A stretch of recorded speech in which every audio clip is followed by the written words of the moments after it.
जिसको पहले ED kingpin कहती है, फिर सरकारी गवाह बनाती है, फिर माफीनामा देती है, कोर्ट से माफीनामा मिलता है।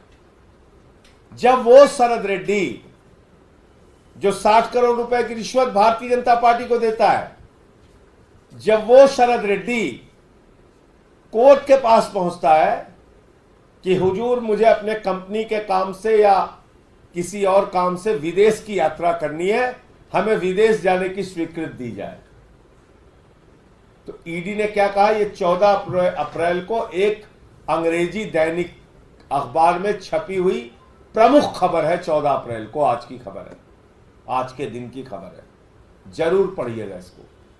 ईडी कहती है साहब ये तो हमारी इन्वेस्टिगेशन ही नहीं ज्वाइन कर रहा है, इनको तो अगर आपने विदेश जाने की अनुमति दे दी तो ये तो भाग जाएंगे, ये तो केजरीवाल के खिलाफ बयान देने के लिए आएंगे ही नहीं। ये आप मजाक कर रहे हैं केजरीवाल के केस में।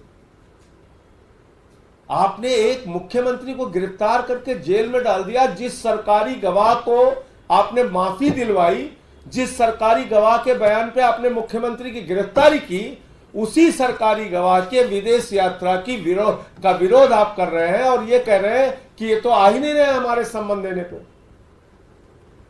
तो कैसे आएंगे भैया? जब उससे झूठा बयान तुमने लिखवाया है तो तुम्हारी इन्वेस्टिगेशन क्यों ज्वाइन करेगा? और ज्वाइन भी करेगा तो क्या प्रमाण देगा केजरीवाल जी के खिलाफ जब उसके पास कोई प्रमाण नहीं?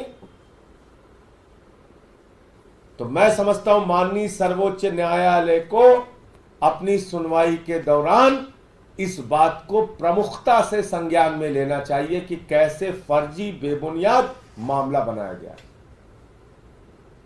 जो आपका सरकारी गवाह, जिसको आपने खुद माफी दिलवाई कोर्ट से, उसकी विदेश यात्रा का विरोध करते हुए खुद आप लिख रहे हैं कि अगर आपने इसको विदेश भेज दिया तो ये तो वापस आएगा ही नहीं केजरीवाल के खिलाफ बयान देने के लिए।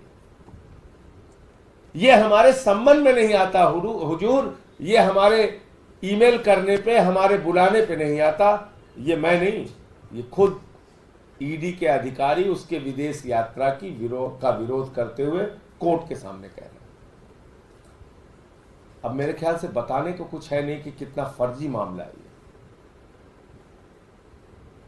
सरकारी गवाह के बुलाने, सरकारी गवाह और सरकार बुलाए, सरकारी गवाह और ईडी बुलाए, सरकारी गवाह जिसको माफी ईडी दिलवाए और ईडी बुलाए और वो ना आए।